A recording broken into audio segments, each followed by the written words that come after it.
We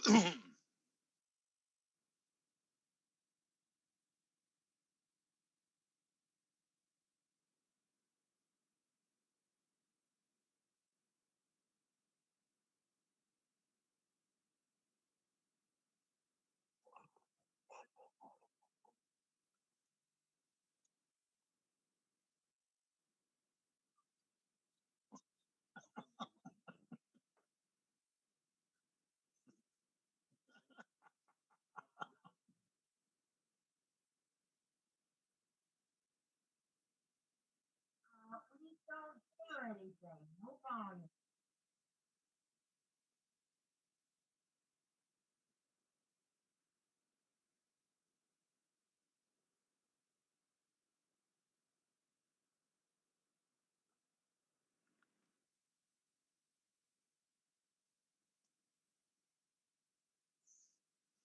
Hello? Hello? I can hear you.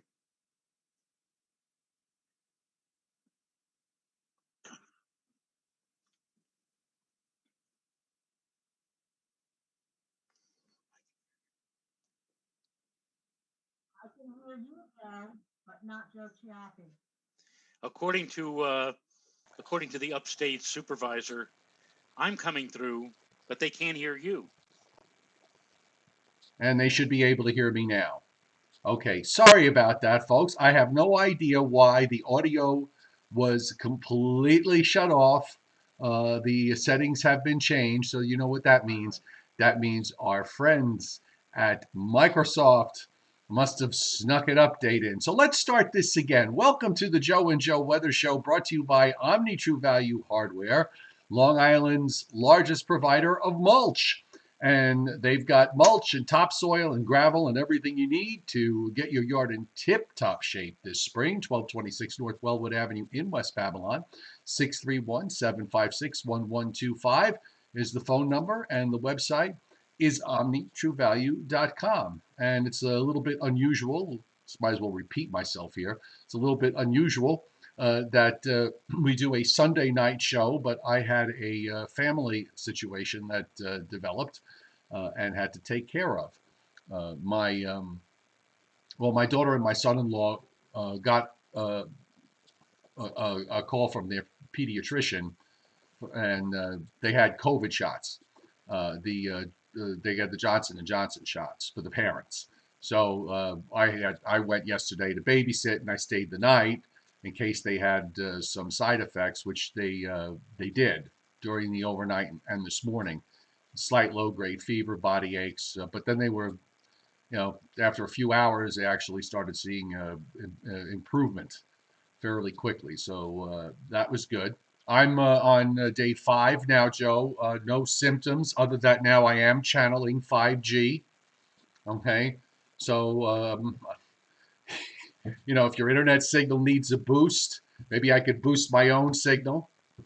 That's a joke. Okay, some people out there will probably take me seriously. That is a joke. Believe me, if I had 5G, I wouldn't have the internet problems that I have in broadcasting this show. Well, it's going to be my turn tomorrow. Tomorrow, Renata and I get our shots in the morning. This is the Moderna shot, and I'm fully prepared to get sick tomorrow afternoon and evening. Well, Because that's all I hear. that's an optimistic way to look at it. By the way, I have to share You this. know, Go ahead, you go first. I'm sorry. yeah, when I have a headache, I take Excedrin. It's the only thing that seems to work for me. And for about 15 or 20 minutes after I take the Excedrin, my head is pounding. But I look upon that as good news because it tells me the Excedrin is doing its thing. So tomorrow, when I get the shot, if I numb up or whatever, if it feels sore tomorrow afternoon or tomorrow evening, I have like a low grade fever, I should be happy. I should be ecstatic because it tells me that I guess the stuff is working. Well, hi. I went through this entire I went through this entire year without getting sick, and now in order to avoid the potential of coming down with COVID, I'm going to take a shot, which probably will make me sick for a short period of time, hopefully. But that's my. So if I'm not here tomorrow night, you'll know I'm probably in bed with 102 fever or whatever, or 101 or 100 or whatever Or maybe grade. not. Uh, Maybe not. Hydrate yourself. Make sure you drink plenty of water. Maybe I'll take a jump in the pool. Well, why not? Okay, just don't pee in the Yeah, pool. Bill Rogers wants yeah, to know what that's true. Bill Rogers wants to know what 5G is. Bill, do you have a rotary phone? I just have to know the answer to this question. Yes or no? Do you have a rotary Even phone? I, Even Joe even I know knows. what it means. Even Joe knows what it means. Oh, good lord! All right, I want to just share. I got one. This was I found really it was sweet. It was sweet, cute, and funny. So when I went to get my shot back last Wednesday, I had some papers with me. I didn't need to take anything because it's very relaxed here. So I just walked in, got my shot, and I had a nice conversation with the nurse who gave me my shot. And I got in my mailbox, and there was a letter in my mailbox. Okay, so apparently I had left my water bill. Okay. Now I just want to show you in right. It is my water bill. Okay, so the water bill is basically it's like a handwritten piece of paper, that says you owe us money for water. That's how they do things here. But she wrote a really sweet note on the back. She wrote and said, "You left this behind at the COVID shot place. They thought you might want it. Good luck staying single."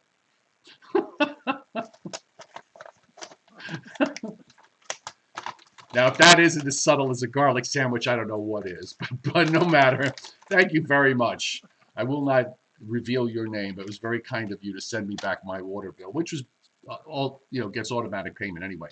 Okay, so let's talk weather, which is why we're here, and we have what looks like Joe gloom and doom coming, or actually gloom and doom's already here today. Yep.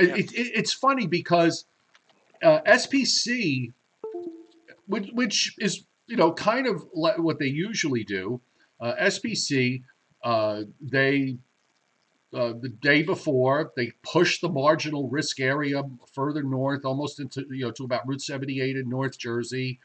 And as it turns out, the frontal boundary behaved the way frontal boundaries usually do in April, which is that they never get as far north as you think they're going to get.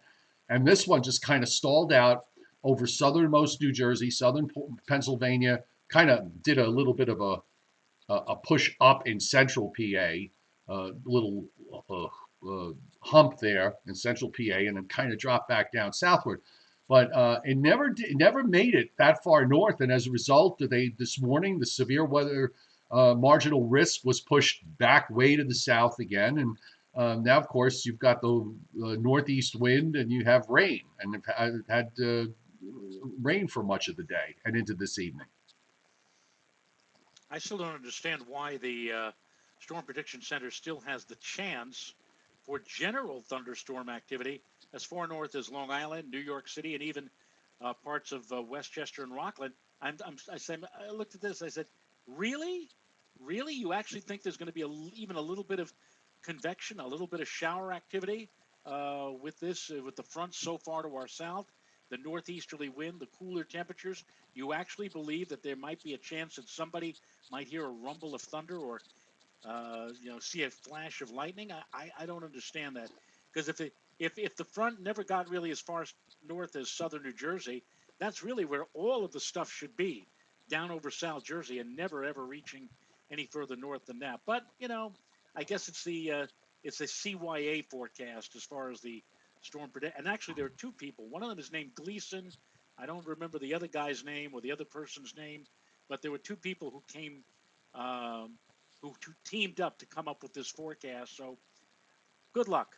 I don't think we're going to see any convection. I think what we're going to continue to see for a while is just what we've had for the better part of the day today: a dreary, dull, dank, overcast, raw type of weather pattern with occasional rain or drizzle and fog. Let me throw in the fog as well. Yeah, Barry Goldberg said he got 0.41 inches of rain, 10 miles north of Caldwell. By the way, we should bet Bill Rogers. I saw your post that you had some you had some surgery done, and so you're stuck in bed. So we want you to have an absolutely speedy recovery, okay? And then once you're recovered, you could get yourself a new 5G phone, all right? As a maybe somebody will give it to you as a gift. But seriously, get well soon, okay? Get well soon, get well quick, and get moving around again. Okay, back to the weather, Joe. It looks, kind of to me, uh, it looks gloom and doom for much of this week. Although I think there'll probably be a little bit of a reprieve Tuesday into the first part of Wednesday, and then all the models now seem to be pointing to a coastal low developing for Thursday and Friday, what looks like a long duration gloom and doom with cloudy skies, a cold rain, and maybe even some wet snow. I think not impossible in some of the elevated areas in parts of upstate New York and maybe even into northern Pennsylvania. And we're talking elevated areas here, but it could be one of these sort of late, these one of these mid-April type systems that you hear about places at 1,500, 2,000 feet or higher that wind up with a fairly solid snowfall. So it'll be interesting to see how that plays out. But the pattern is very blocky this week. We have an upper low that has to get through here tomorrow and tomorrow night, then a break, and then a stronger upper low from the Great Lakes that's going to dive southeastward and crawl off the Delaware coast and just take its time. We may have to wait till the weekend to see some genuine improvement. I agree with you.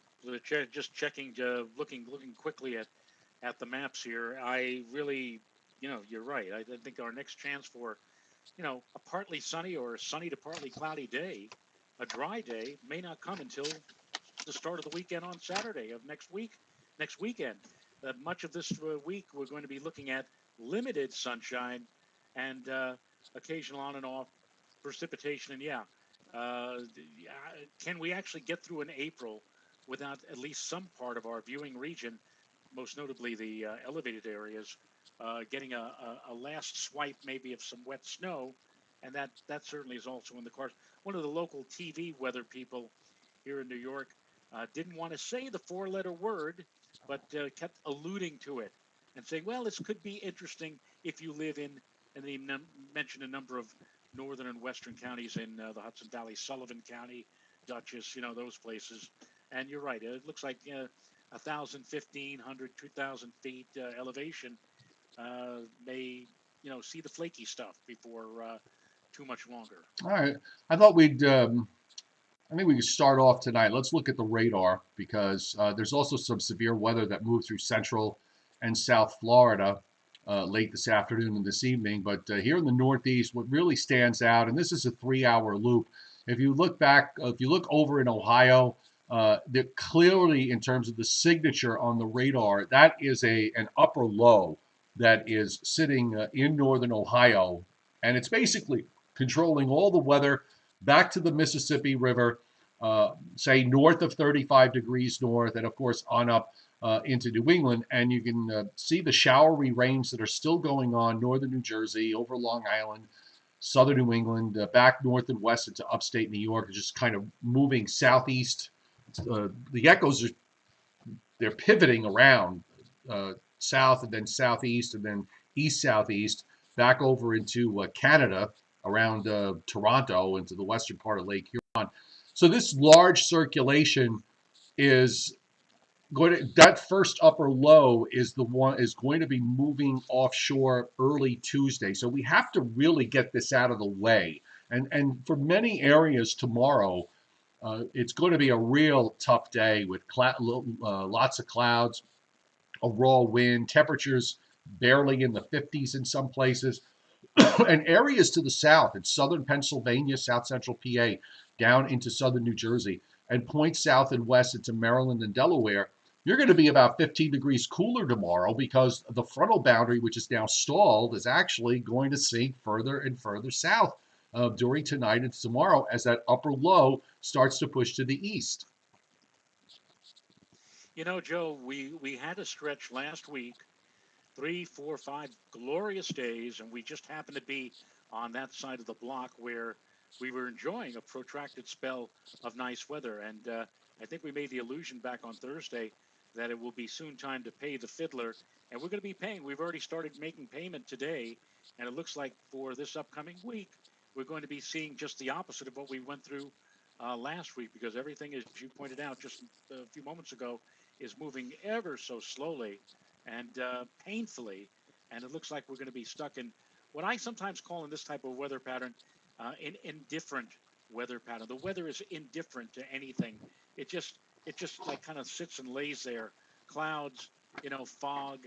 Occasionally, you'll get a period of rain, then drizzle, then mist, then nothing happening. Clouds, cool. Maybe for the heck of it, a cameo appearance for a few moments of sunshine, then back we go. It's that's how it's going to play out.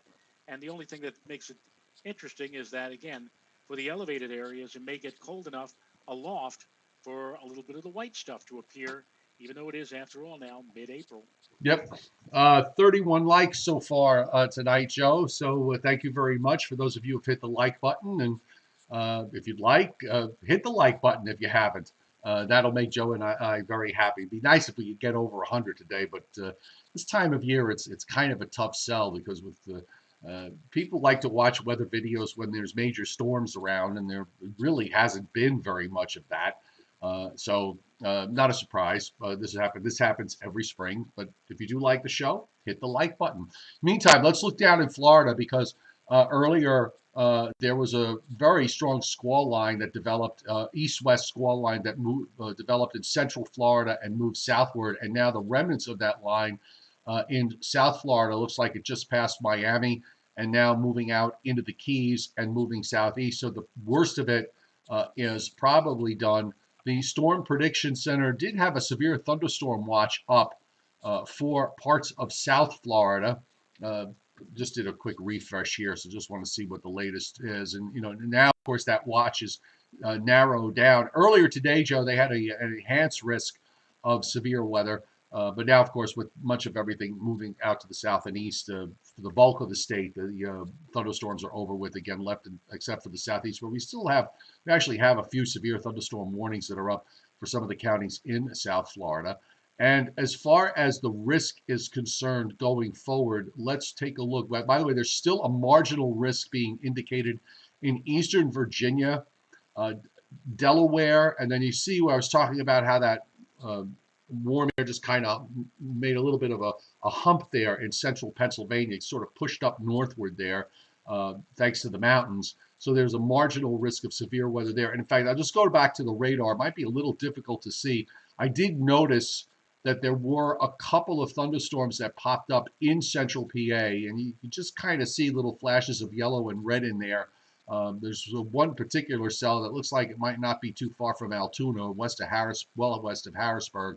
And those cells are moving mostly to the north. And there's also a few cells that have developed around the Washington, D.C., Baltimore area on the radar this evening. So pretty interesting that there was enough daytime heating for that to happen. In the west, some showers scattered around the state of California, also seeing some precip up in central North Dakota into South Dakota, a little bit of activity on up in the northern Rockies, and pretty quiet on up into the Pacific Northwest.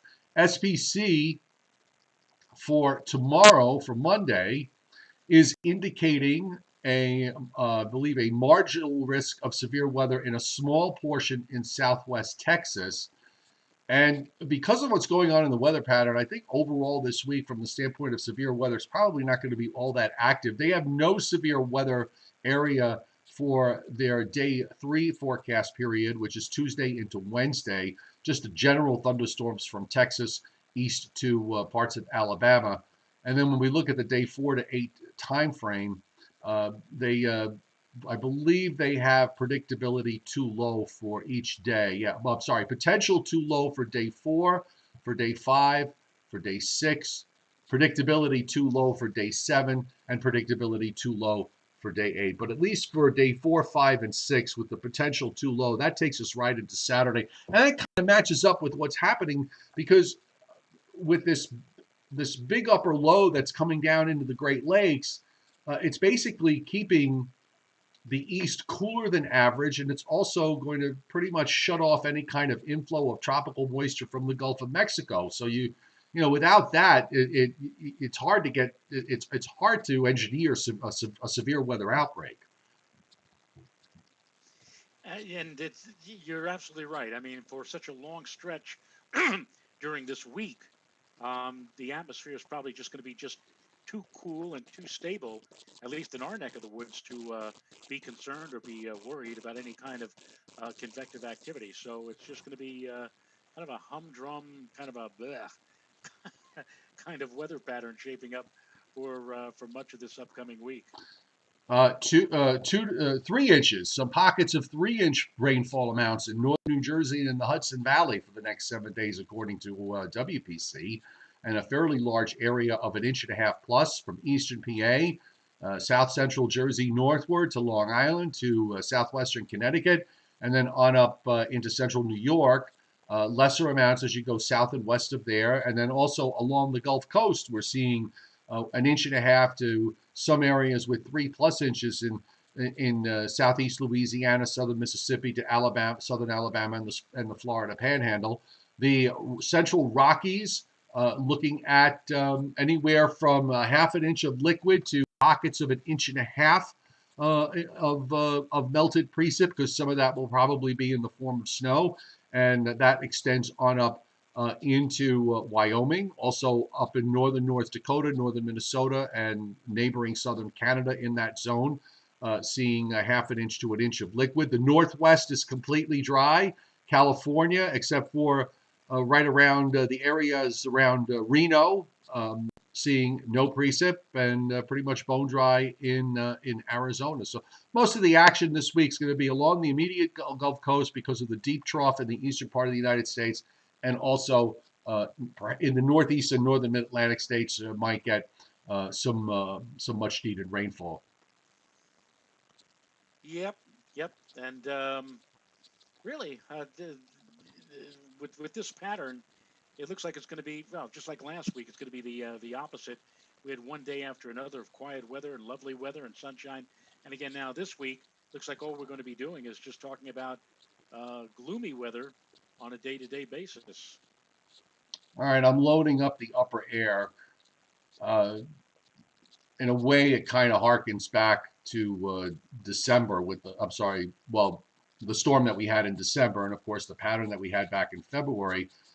This very blocky, spring-like pattern. Of course, you have this very strong upper high. We talked about the upper high last week being well to the south, which is the reason why the weather was so nice. And last week really was an anomaly as far as April weather is concerned, because you almost never string together 4 days of almost cloud-free sunshine in the Northeast, except for coastal New England. But it's very rare to see something like that in April. So this coming week is really more typical. Now the block is at its peak strength today. The upper high is going to weaken as we move into this week. Now the traffic jam in the Atlantic is because you see that rotation. You see that upper low near Newfoundland that spins around and just sits there for a couple of days. So this first upper low that we're talking about that's in Ohio now moves offshore Tuesday morning. Then we get this little window where the weather may try to improve for later Tuesday into early Wednesday. But now you've got this strong upper low that's coming out of Minnesota and the Western Lakes. It's got no place to go because to the north we have higher pressures across southeastern Canada and even into central Canada.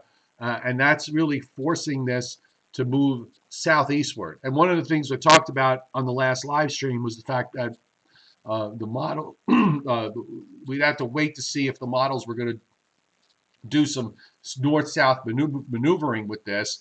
And it seems as if it wants to force this upper low to go south. And Joe, it takes the upper low into south central Pennsylvania, and then right off the New Jersey coast Thursday night and Friday.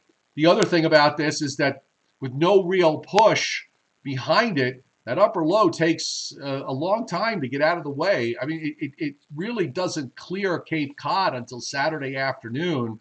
And then maybe by the time we get to at that point and going into Sunday, we could see some genuine improvement. And then there's more troughing that drops down to the west as we go into the week of April 19th. This may bring back the opportunities for some severe weather if this verifies. That's a nice sharp long wave trough. Somebody asked the other day about the difference between a short wave and a long wave when I did my the live show solo on Friday. Well, this is that's a long wave.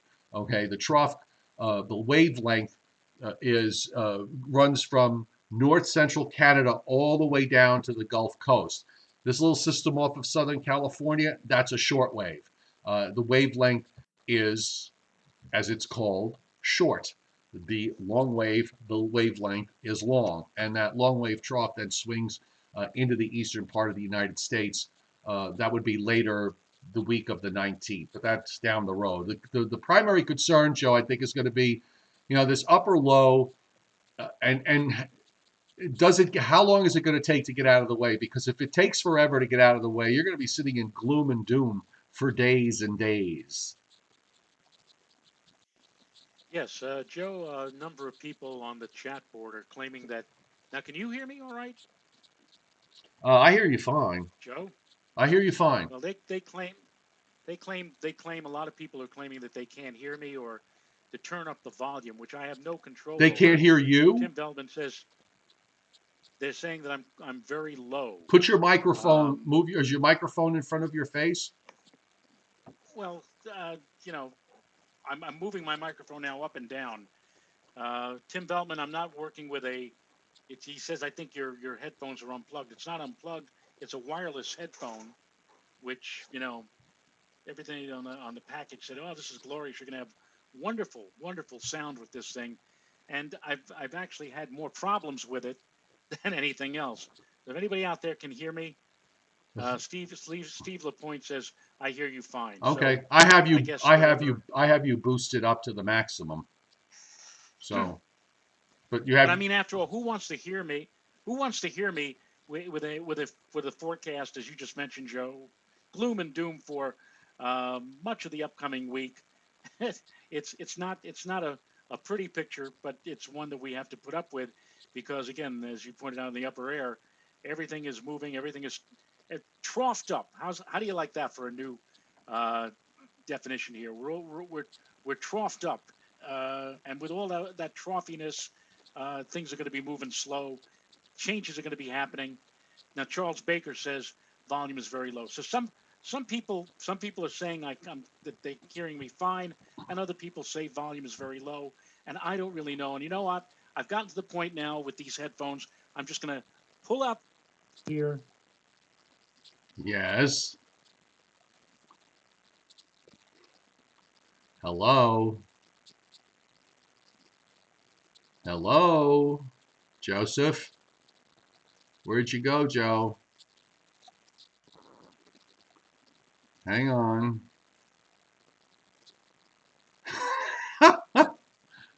Hello. If I could read lips, I could certainly tell everybody what you're saying. We're not hearing you at all.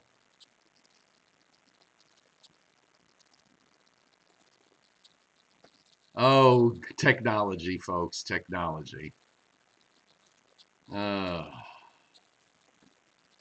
Joseph?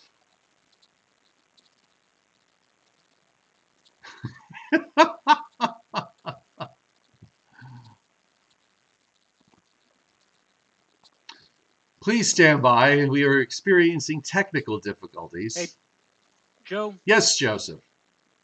Can you hear me? I hear you loud. Of course, you've been hearing me loud and clear. Yeah. But some of the viewers have been saying I'm too low. Others have been saying I sound perfectly fine. I don't really know what's going on. So maybe we should just cut this right here. Or no, I hear you fine. I should just bow out. I hear you. Well, you hear me fine because you've been hearing me fine since the start of the show. But I've got this. The executive producer upstairs says she can't hear me. Some people say I'm coming in okay. Other people say I'm coming in very low. I don't know what's going on. All right. It's technology, ladies and gentlemen. Well, It is technology. you sound louder than you. Never should have bought these. I never should have bought these headphones because the headphones have screwed me over. I'm sorry to use that term more than once since I purchased these, and it looks like they're in the Now everybody is again. saying you sound better, and actually you do. I sound better because I'm angry. Now I don't even need the headphones. Now I'll you just sound. yell. Now you sound. I have to lower your No volume anger. because. Hold on, I got to lower your volume here because now you're Bob Granting it. Ladies and gentlemen, these headphones are fake, phony fraud, and I am not going to deal with this anymore. All right, you're fine now. So just let me get back to the map. Hang on a second. So let's go close up here. There's that upper low for Thursday. I'm just going to back it up a little bit so you can see what's going on. You've got the lead upper low that is getting kicked out to the southeast. So this is the one in Ohio right now. That gets kicked out to the southeast and offshore. Here comes the next one, and this one is much stronger than the one that's there now. And it actually strengthens. You know, one of the things about this, Joe, is if this upper low was a little bit, I mean, it's deep enough, but if it was a little bit deeper, this is the reason why, you're looking at the possibility of some snow in elevated areas because that's a really cold feature in the upper atmosphere. And with the lack of any kind of low-level cold air, which this time of year, for the most part, is non-existent right now, you're going to have to do it from the top down. And if that upper low is a little bit stronger, there could be some interesting snow amounts in some of those elevated areas out of this. Not too late in the season. We've actually had, I think, back in 1977, on May the 9th, the Mohonk Mountain House in Ulster County, and they are at an elevation of about 12 or 1,300 feet. They had something like 12 or 14 inches of snow on the 9th of May in 1977 with elevation. So it is possible. It's not too late in the season for it to happen. If it happens this week, if you remember, Joe, what was it? I think it was the 14th of April. This was about 10 or 12 days ago. The GFS was forecasting anywhere from 18 to 24 inches for central and northeastern sections of Pennsylvania and Right. into upstate New York. So here we are. We're honing in on that time frame. And while we're not going to see, maybe I shouldn't say we're not going to see 18 inches. I mean, we are certainly not going to see 18 inches in the New York area. But in those elevated areas, who knows? Who's to say what's going to happen in the next few days? That is a very cold upper low, and you're absolutely right. To do it now, you have to do it from the top down. Yeah, that's really the only way. So the European, by the way, is on the same page with the GFS, and I've got the surface map up here. There is some cold air that's coming back tonight and tomorrow into the Dakotas and into western Minnesota, where there's some snow going to occur there, and also with energy in the southwest. There's snow forecast for parts of northern Utah, northeastern Idaho, northeastern Nevada, southeastern Idaho, and over into northern and northeastern Colorado. A little bit of upslope going on there. That's about the only place where you have what I guess we could refer to as cold air that's a bit more of quality.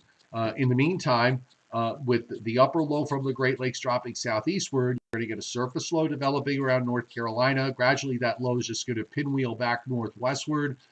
Fortunately, I think we're out just past the full moon, so that should at least alleviate any kind of concerns for any kind of serious coastal flooding from this. But you can see that. Wait a minute, Joe. We do have a new moon. So it acts in the same way as a full moon. Well, when's the new moon? We have new moon right about now, but again, you have to take into account that it's usually a day or two after new moon that the tidal effects take their full now, hang on effect on. Oh, no wonder. That's my fault. My fault. I pulled up the wrong calendar. You're correct. The April 26th is April 26th is the pink moon, which is the full moon. I was looking at last Yes. year's dates. Shows you where my head's been at today, but I've been driving all over the place. But okay, I stand corrected. So coastal flooding may be an issue. Let me take that back. Coastal flooding may be an issue here with this. And there's your low. And again, because the upper low takes forever to get out of the way, that surface low takes forever to get out of the way.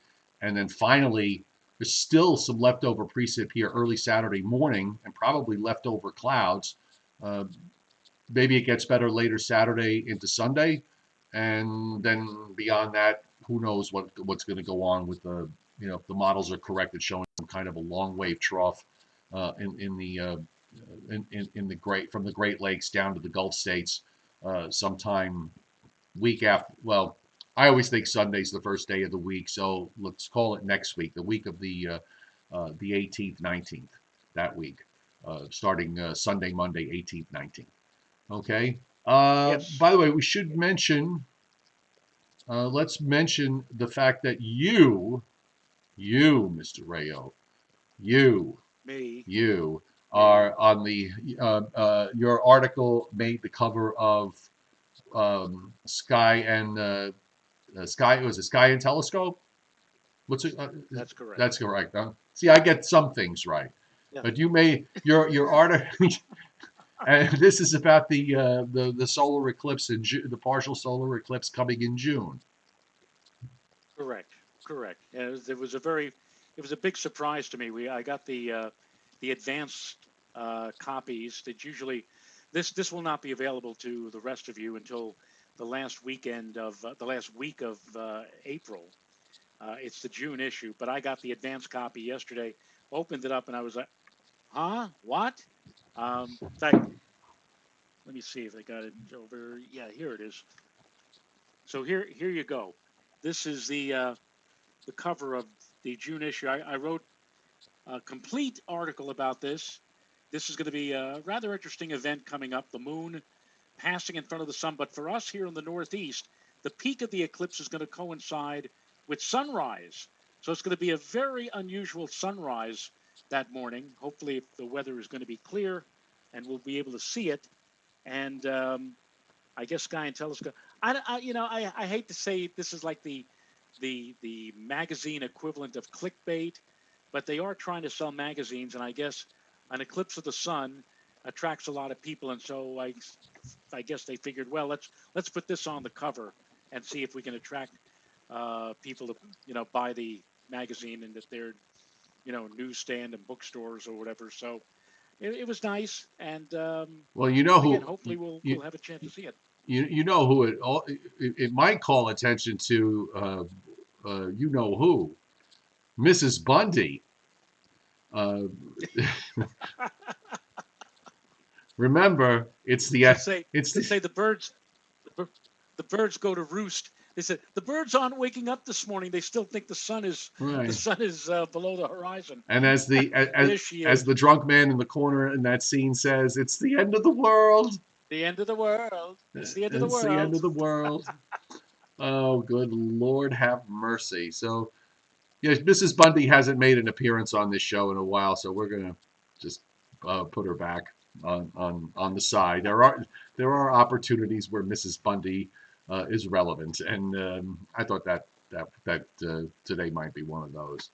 So, Yes, I know we were supposed to do a cooking with Jeopardy with Renata, but I'm thinking maybe we should. Well, let's postpone that till next Sunday. Let's hold it for next Sunday. So the chairman, don't Scott, don't send another cooking with Jeopardy because we'll use this one next Sunday. And then I think I do have one. If we want to do this, because this one was fun when I did it. He did send me this one, um, so I could do this with you really quick. okay, So you remember last week that we had the 10 warmest states, and I got all 10 right, without getting a single one wrong. Okay, so now, right.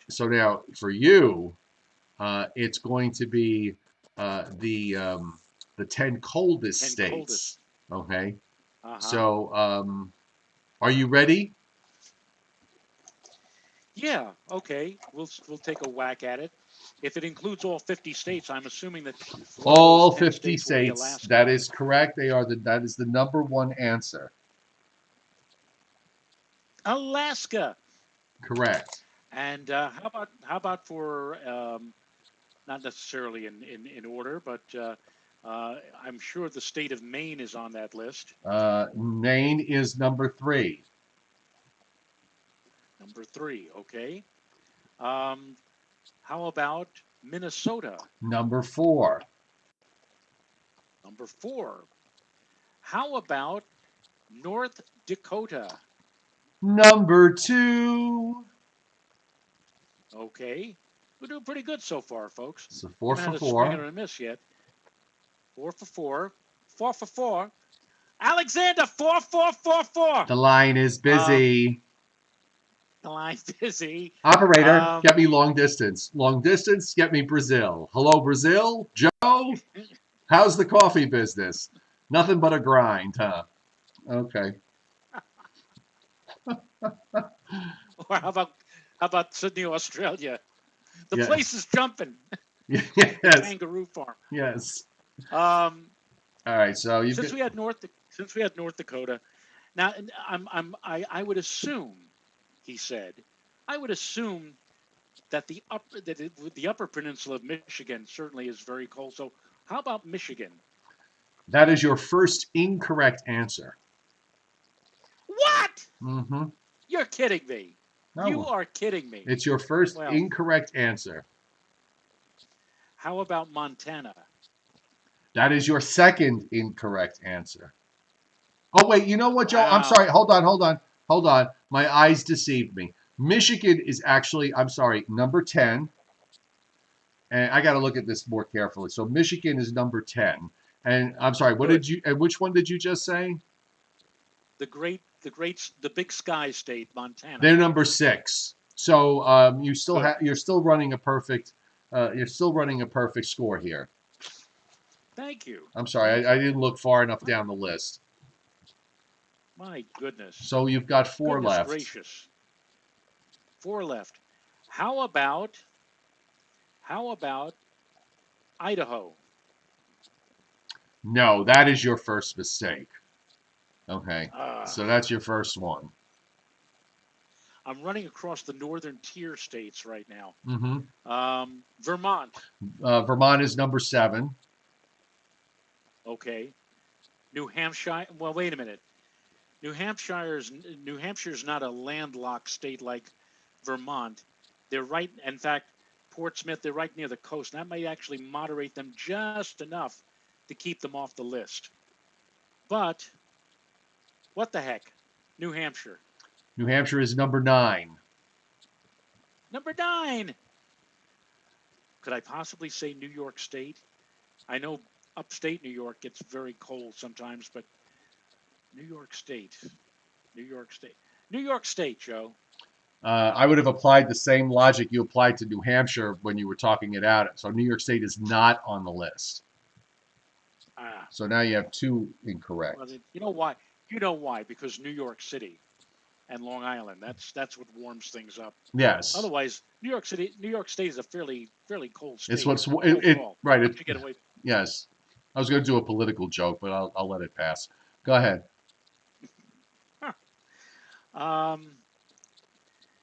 Well, I'm not going to say Washington State. You have 2. You have Washington, 2 left. Idaho. You have 2 left. Okay. 2 left to get. Yes. I have 2 strikes, but also 2 left to get. I can't believe Idaho. Idaho, I would have sworn would have been on that list. How about Wyoming? Wyoming is number 5. So you have 1. You have 1 left. 1 left.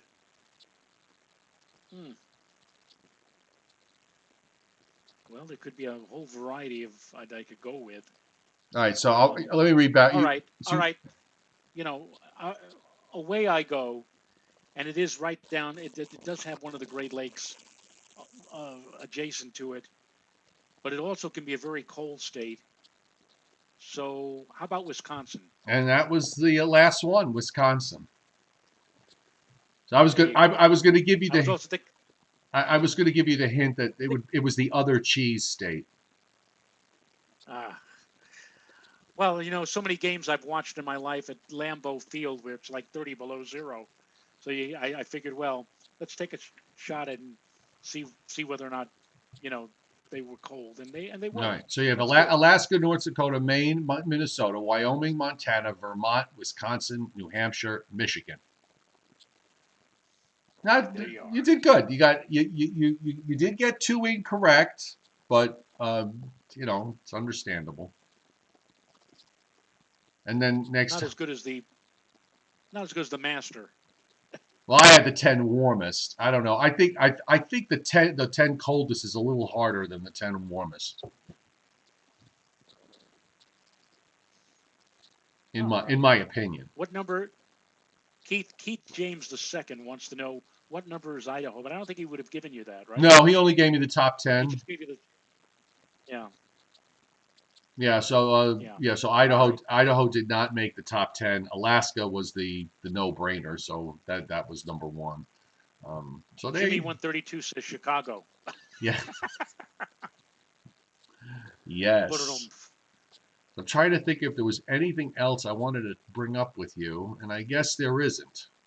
So um, I guess we should say goodnight. It's 7:50. We had a nice hour show at a time of day where we normally don't have it. Leon Probitsky hit super chat tonight. Thank you, Leon. Most appreciated. Yes. Leon is only doing that because he likes to see, as a number of people on the chat board said, Joe Rayo in a rant. Love it. I should go on a rant more often. Yes. Mr. Ruben Fairchild, our producer, was very upset that we didn't do our show at the appointed time. We need to have Well, we need to have regularity according to him.